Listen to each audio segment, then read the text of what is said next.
Dans un petit village pittoresque du Sénégal, Malik, un jeune homme de 23 ans, est assis sous un majestueux baobab.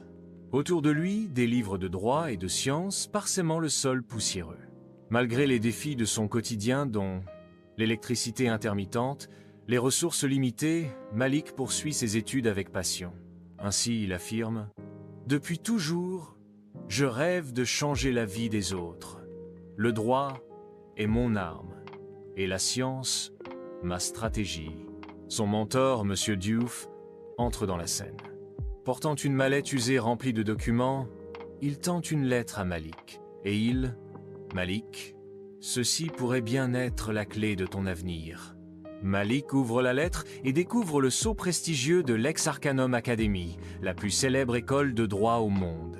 La lettre lui annonce qu'il a été accepté grâce à une bourse d'excellence, une opportunité réservée aux esprits les plus brillants à l'échelle internationale. Tout le village se rassemble pour dire adieu à Malik.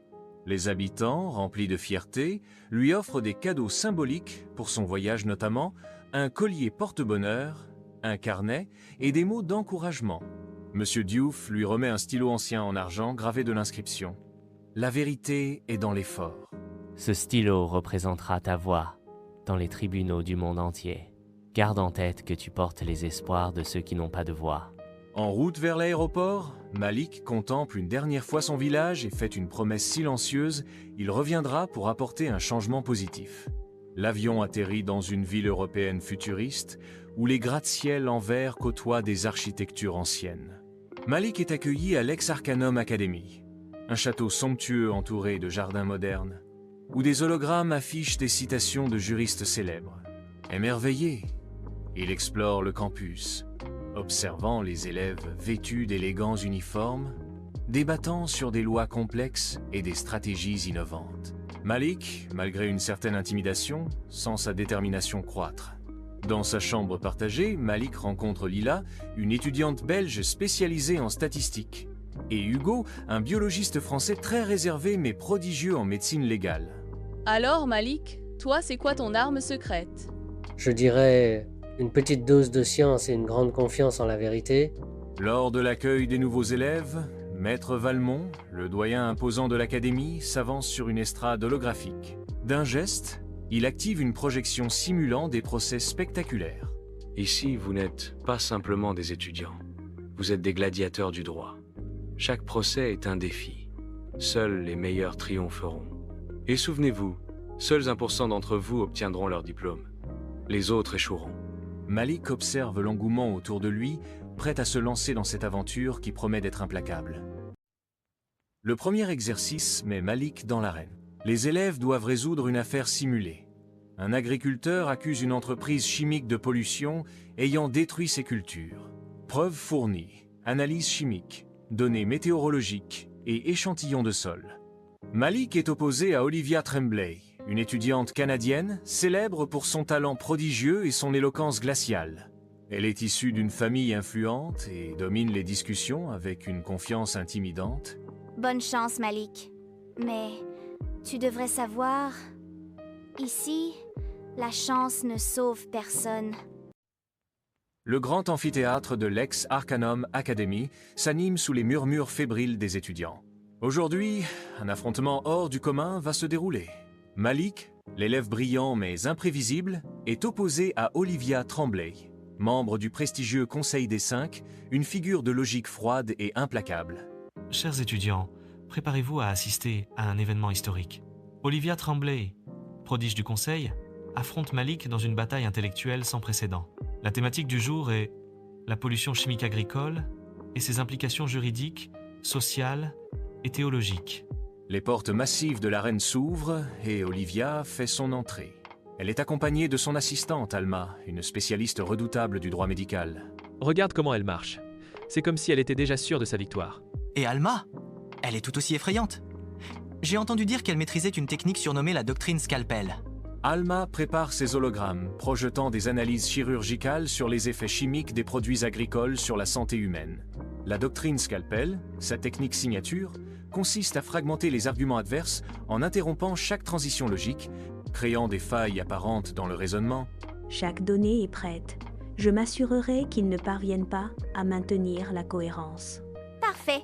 Pendant que je le démolis avec la matrice, tu le harcèles sur ces détails insignifiants. Olivia active sa matrice hémisphérique, transformant l'arène en un théâtre scientifique.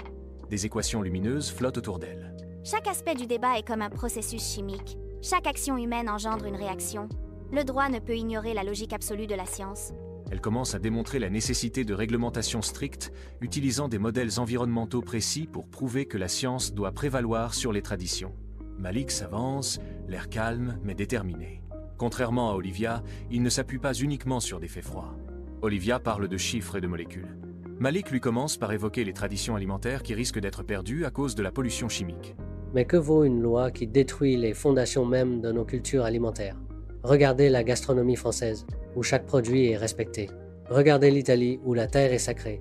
Ces traditions sont bien plus que des données. Alma interrompt brusquement Malik, fragmentant ses transitions argumentatives.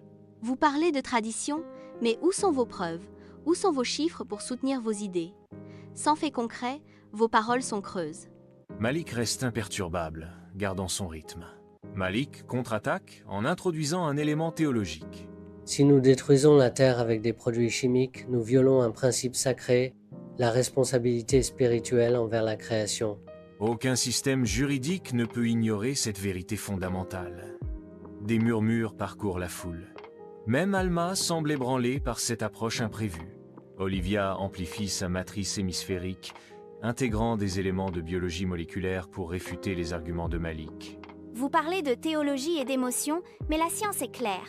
Les lois doivent être basées sur des faits, pas sur des croyances désuètes.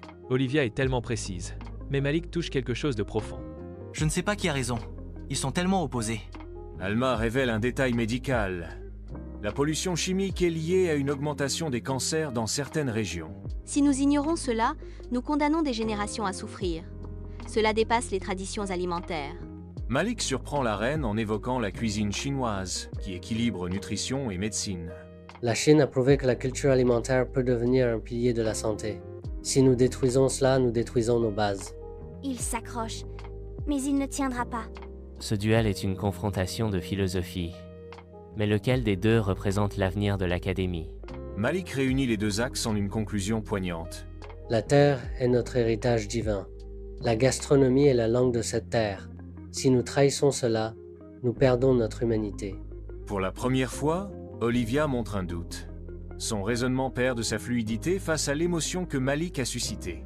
Alma intervient pour stabiliser la matrice, mais la foule semble déséquilibrée. Le jury décide de repousser la décision. Dans sa chambre, Olivia murmure dans son cœur. Il n'a pas gagné, mais il m'a défié, et cela ne restera pas impuni.